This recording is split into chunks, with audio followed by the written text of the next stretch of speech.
excuse me, I have a little bit of a lingering cold.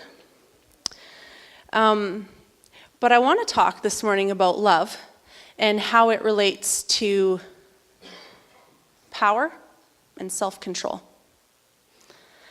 And, I think there's a lot of times when we see the portrayal of love in our culture as very out of control. We see people calling people lovesick. We say that love is blind, and therefore it causes people to make bad choices. We say, I fell in love and I couldn't help it. Or I fell out of love. It just wasn't meant to be. Sometimes we even see love put out as a precursor to a crime of passion, causing people to do really heinous things in the name of love. But that's not the biblical definition of love. And love is something that gets twisted a lot, but it's really integral to this life. And Jesus was asked one time what the greatest commandment was. And in Matthew 22, verse 36, says, "Teacher, which is the greatest commandment in the law?" And Jesus replied, "Love the Lord your God with all your heart, and with all your soul, and with all your mind. This is the first and greatest commandment. And the second is like it. Love your neighbor as yourself. All the law and the prophets hang on these two commandments." Love is the make it or break it foundation of all of our important relationships in life. If you don't know how to operate in love, in relationships will fail. And, Abby Stumwall, who I think is a really cool person, she made a good observation the other day, and it was on Instagram. We weren't hanging out or anything like that. I wish we were, because that'd be fun. But she made a point that, large portions of our population spend 2 to 4 years usually going to like a post-secondary education for a type of career that they may or may not have forever. I went to university for 4 years, and I taught for 6, right? And she made the comment, what would happen if people put that amount of time and energy in learning how to love well? And I thought, wow, I think that would make a huge difference in our culture if we put that amount of time and energy and focus into learning how to love and learning how to do relationship. Because we enter these marriage relationships and family relationships that we fully intend on keeping forever. But we have almost zero training on how to love well and how to deal with stressors, how to communicate effectively in love. So what would happen if we were intentional about learning how to love? And it feels kind of foreign. It's like, well, we shouldn't have to learn how to love, right? Like, we can figure this out. And yeah, I think we can. But sometimes I think our culture proves a little bit differently, that maybe we don't put enough time and attention in knowing how to love. And, I think sometimes we think that because we've experienced something that we should do it. Well, I've been loved, so I can love. Or I've been a part of a, good marriage, so I should know how to do it. Like if we experience it in our parents. But, we spent 13 years going through the school system, and at the end, when you graduate, you are not handed a teaching certificate, right? Just because you were in something for 13 years doesn't mean you get a degree to do it. And I think sometimes we just assume that we're going to be able to do this. And I think that sometimes it's just a matter of, it's not that we suck or we don't know how to do it, it's just that we need to be intentional. So I want to dig a little bit into love today, past the love your neighbor as yourself and go do it, and into some of the hang-ups maybe that we come across, and into patterns that we might sometimes fall into, and ultimately what the enemy of love is. And my heart is not to point out flaws or pout about them, but to shine light on things so that we can identify any areas of our walls, so to speak, that need shoring up. So that we can say, oh, yeah, I need to put a little bit of attention here. And I think we're going to see that it comes down to a lot about what God's going to do through us.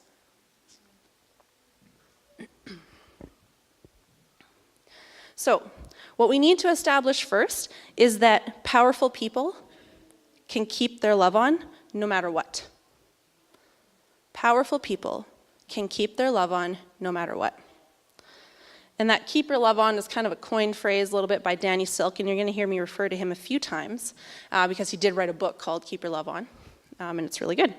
But 2 Timothy 1 verse 7 says, "For God did not give us a spirit of fear, but a spirit of power, of love, and of self-control." I'm going to read it one more time.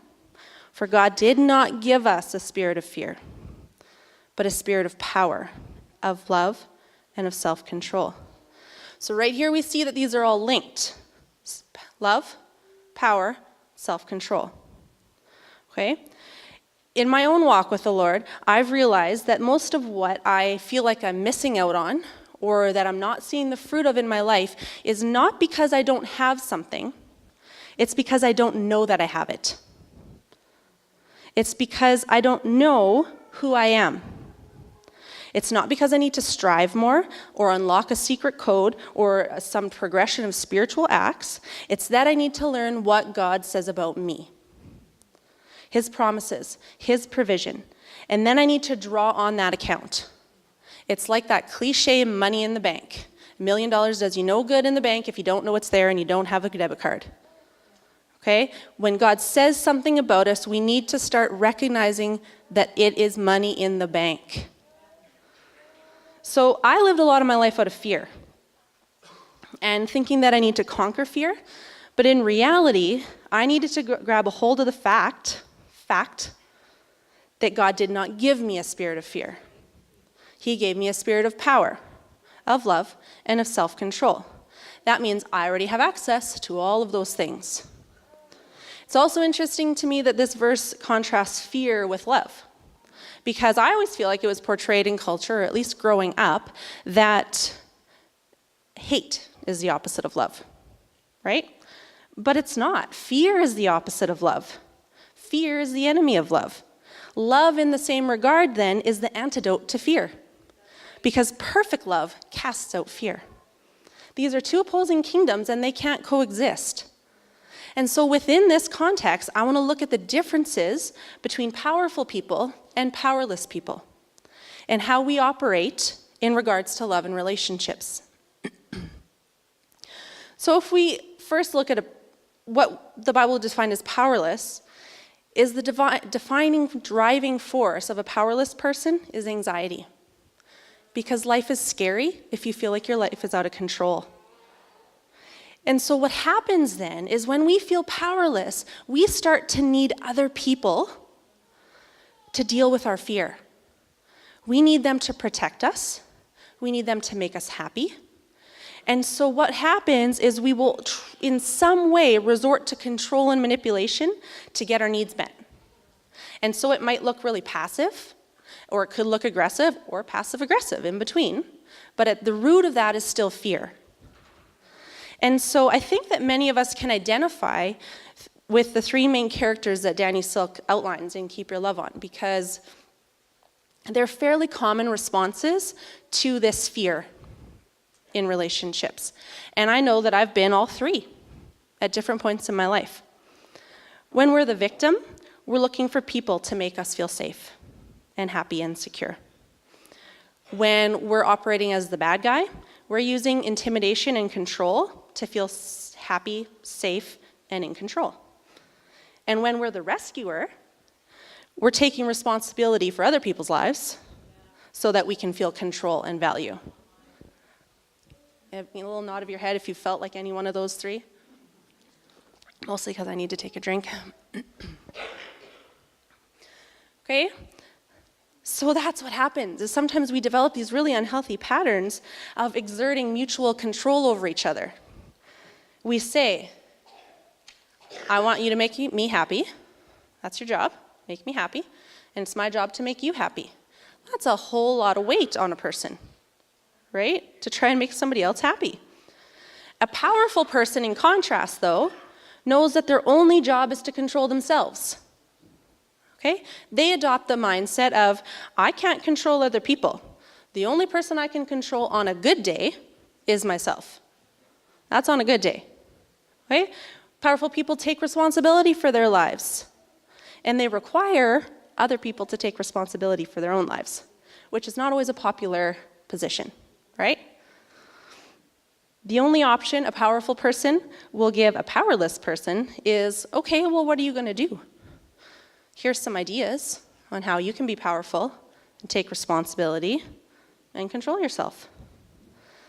So powerful people are able to respond to situations rather than react to them.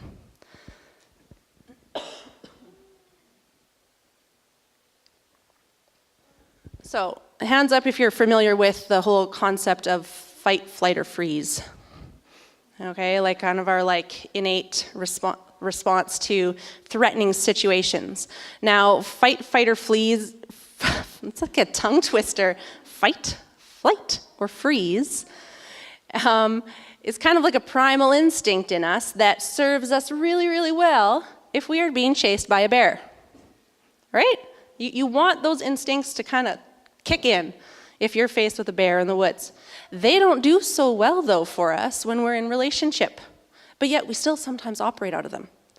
This last summer, many of you will know if you follow my Instagram that we purchased 2 8-foot massive inflatable unicorns. Okay? The heads of these unicorns stood at my height. They were huge. I can lay full out on a unicorn. So we took these unicorns to the lake. And our first time out on them in the lake, because we'd only ever used them in our pool, we realized that these heads act a little bit like a sail. And if you have any type of breeze, you will float away out to sea. Okay, so we have these unicorns, and, sidetrack here, if you ever want to be the envy of every 3-year-old girl on the beach, you bring an 8-foot unicorn.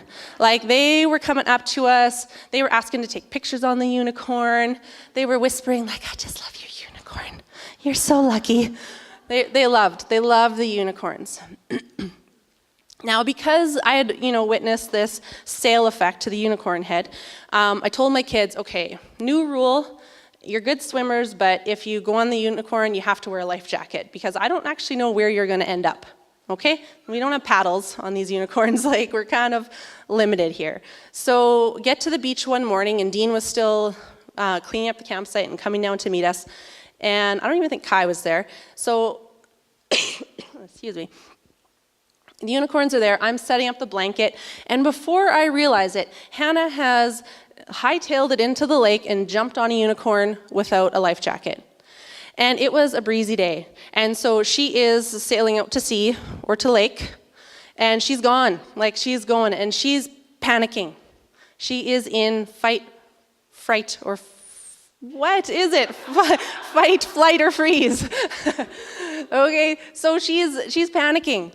And I am I've run into the water now, and I'm waist deep trying to get out to her, but she's just booking it. And I'm Hannah, I'm trying to be calm, but I'm having to yell to get to her. I'm just be calm. There's handles on the unicorn. I'm grab a handle, jump in the lake. Kick your legs back to me, you'll be okay. And I really don't think she would have actually gone out to sea because there's buoys and there was these pipes that kind of would have kept her in, I think. But she's full on panicked. And I'm Hannah, I told her 4 times, I'm just grab the handle, jump in the lake, kick your legs. And so she's okay, Mom, jumps in, didn't grab the handle. I'm oh my gosh.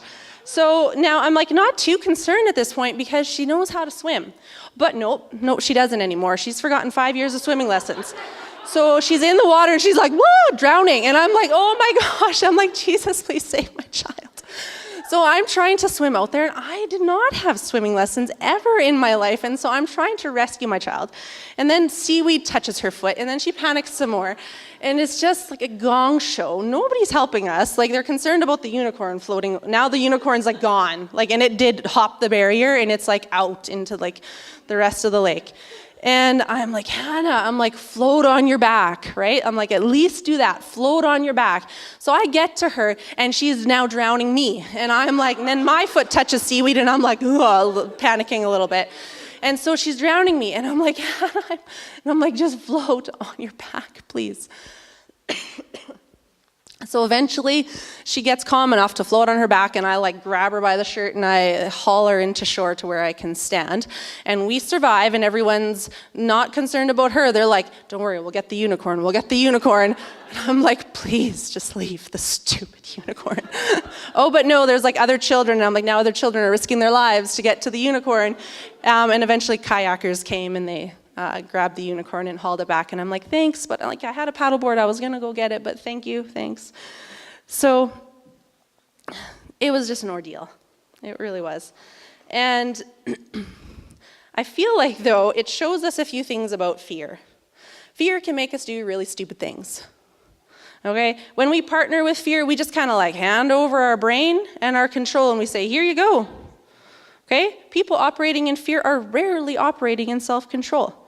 Reactions are rarely good for anyone.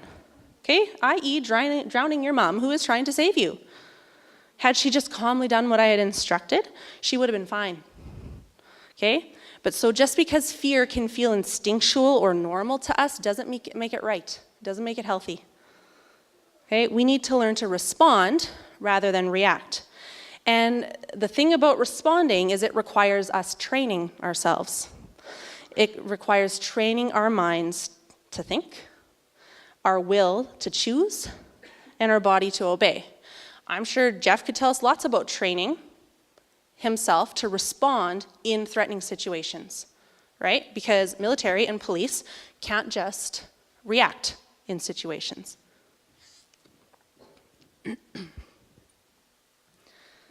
So, what happens is that often when we're operating out of fear in a relationship, the goal of our relationship starts to become safe distance rather than safe connection.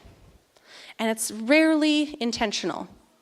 We just start to, if we've been hurt or we're afraid, we just start to create safe distance. We say, you can only come this far. I can only let you in this much. I can't trust you with this. And then we start developing this whole little toolkit about keeping people away from us. But if we're intentional, we can move that goal to safe connection. And we can develop skills that move us towards each other while keeping our love on no matter what. Because when a powerful person says, I love you, there's nothing you can do to stop them. They take full responsibility for that love. Even if you look at that word, responsibility, it is the ability to respond. When fear is our motivator, we start putting people into categories like safe and not safe. And I'm not talking physical threats here, but I bet if you took a survey of all the people who are kind of close to you in your life and on your Facebook page and those types of things, that most people will look a lot like us. They'll have similar core values, similar political affiliations, education, social status, etc. Because people who don't share those things with us often trigger our defenses. And, we got to wonder, why is that? Why does that trigger us? And I think if we dig a little bit, we'll find that often it's because when we're operating out of fear, we have anxiety about feeling the responsibility to change someone's mind. We take that on ourselves, that we feel like we need to control how they think. But we can't. Newsflash, can't control other people. Okay? Even God doesn't control us. And a side note here, I think that sometimes, I know in my own life when I have operated in that fear, we can view God as very controlling. But he's not. The truth is, God gave us free will, and that free will is very, very important to him.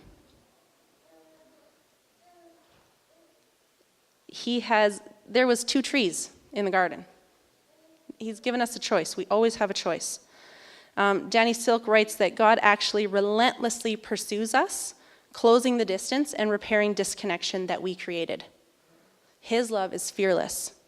His love is reckless. In 1 John 4, verse 18, it says, there is no fear in love, but perfect love drives out fear, because fear has to do with punishment. The one who fears is not made perfect in love.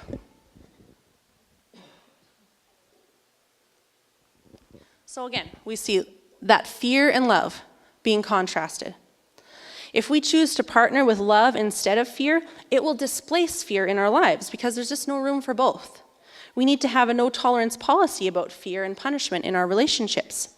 So if we're looking again at 2 Timothy 1, verse 7, it says that God has not given us a spirit of fear. He's given us a spirit of power, of love, and of self-control. So it implies then that the opposite is that when we're operating in fear and partnering with fear, that is powerlessness and a weak and divided mind. We want to be powerful people that choose love over fear. We want to operate in love in a way that shows unconditional love and acceptance. Now, sometimes when I think about unconditional love and acceptance, half my brain goes, whoa, wait, what about boundaries? Because I'm all about boundaries, okay? I want healthy, loving boundaries in my life because I have experienced the opposite of when there are no boundaries and how my heart gets trampled on, okay? But what we need to figure out is we need to start seeing the difference between loving somebody and loving their behavior, because those are two different things. And we have to be careful not to make people the enemy. So, again, Danny Silk gives a great analogy about illustrating loving boundaries. So let's pretend that your child goes outside, or your friend, or your husband, or whoever it is, goes outside and steps in a big old pile of dog poop, okay?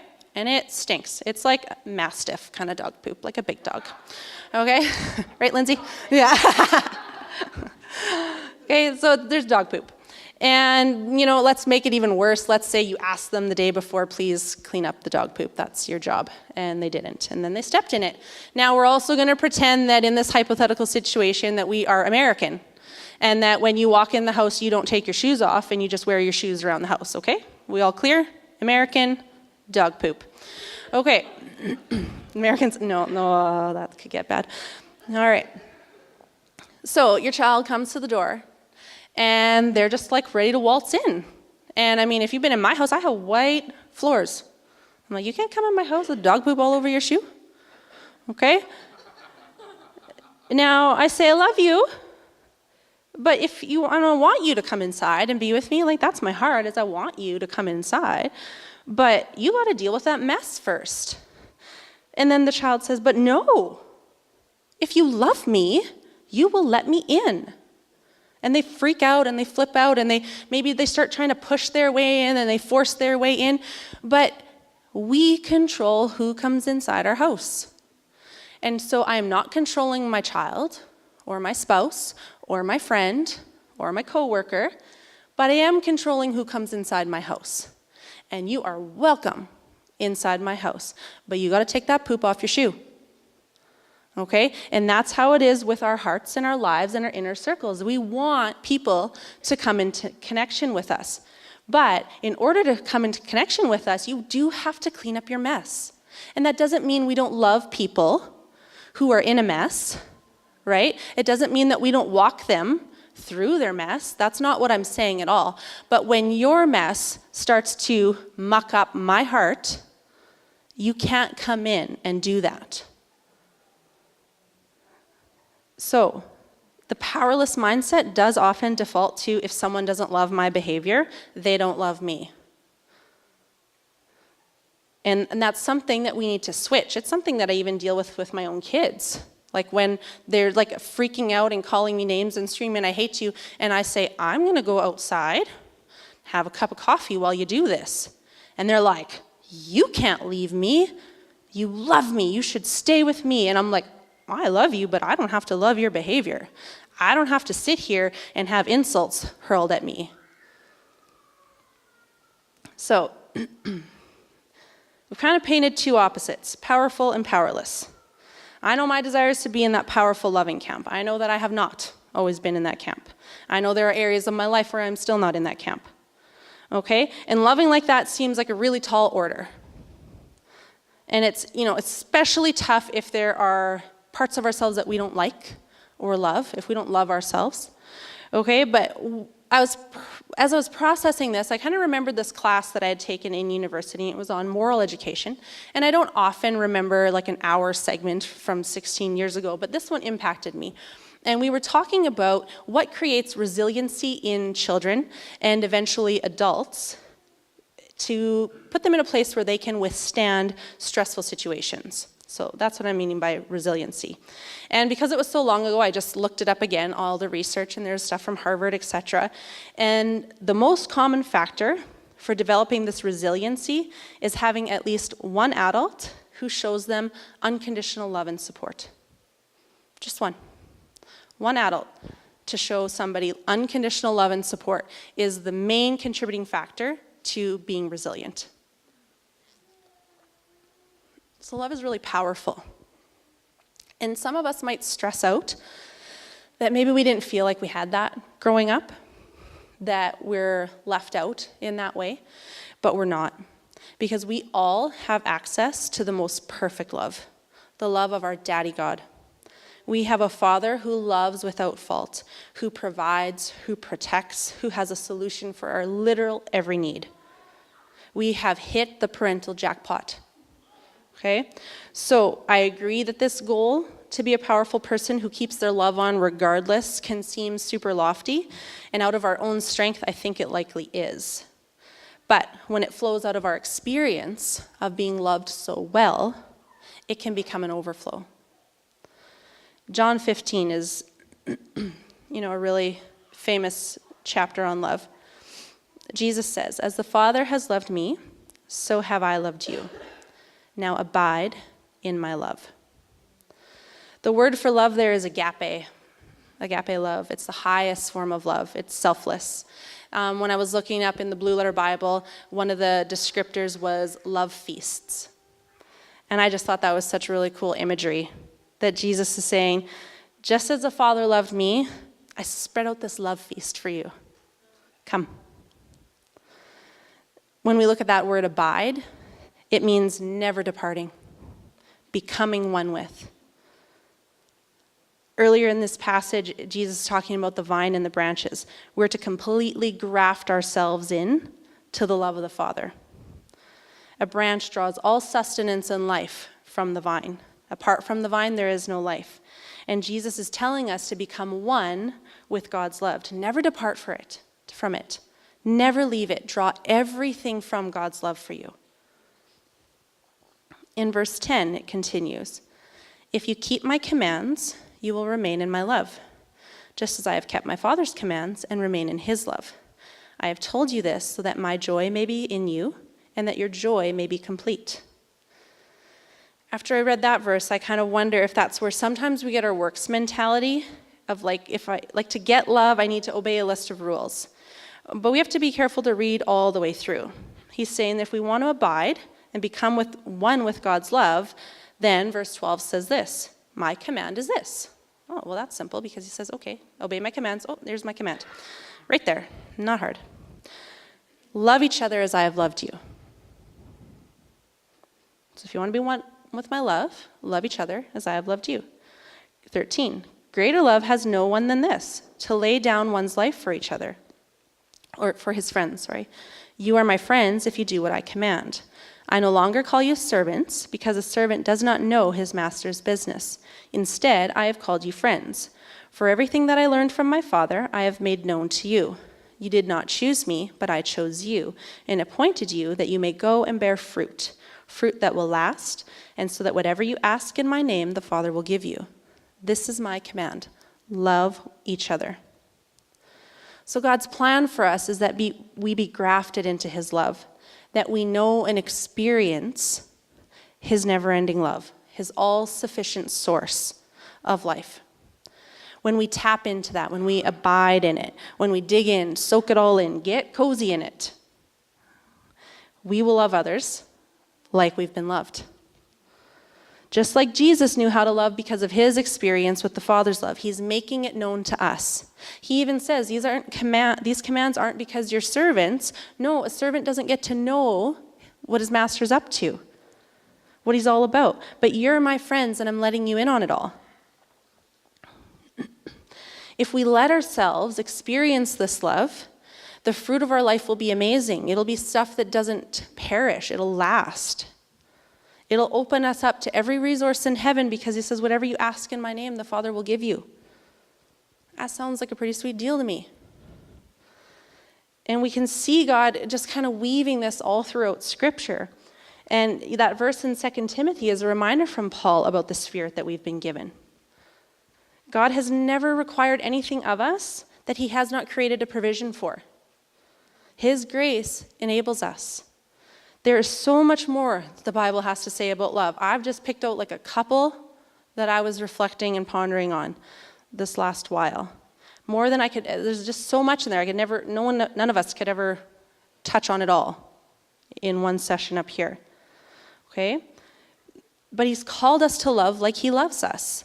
And he doesn't do that as a cruel joke to set us up for failure or to watch us try and see us fail. He does it because he's already set us up for success.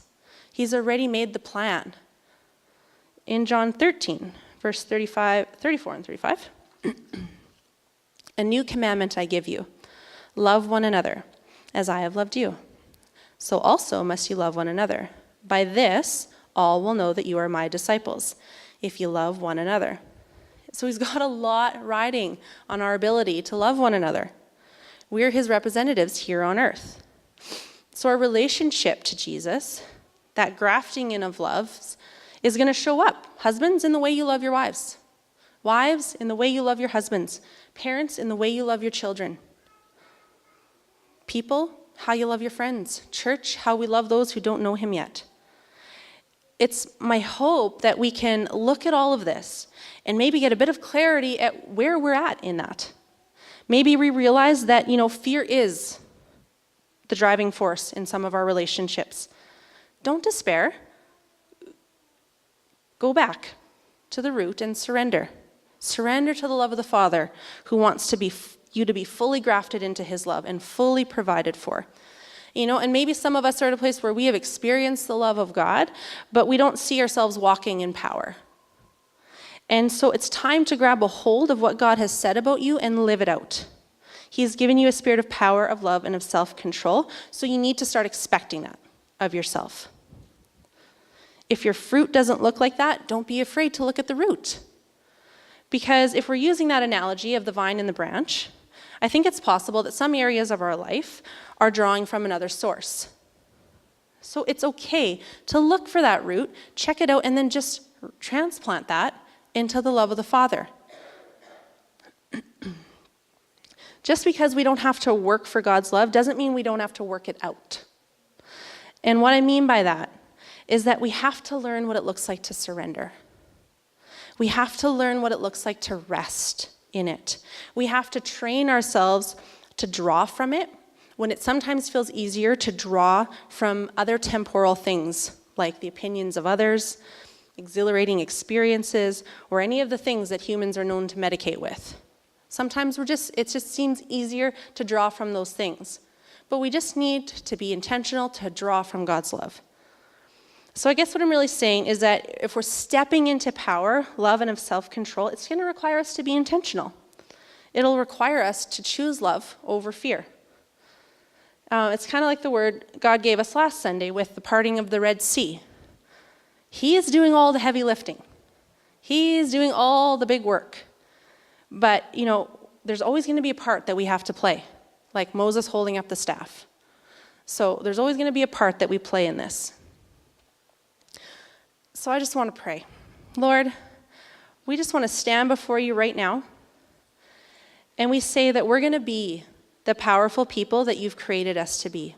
We thank you for giving us a spirit of power, of love, and of self-control. And Lord, we are going to unleash a force of love on this world that will leave it changed forever.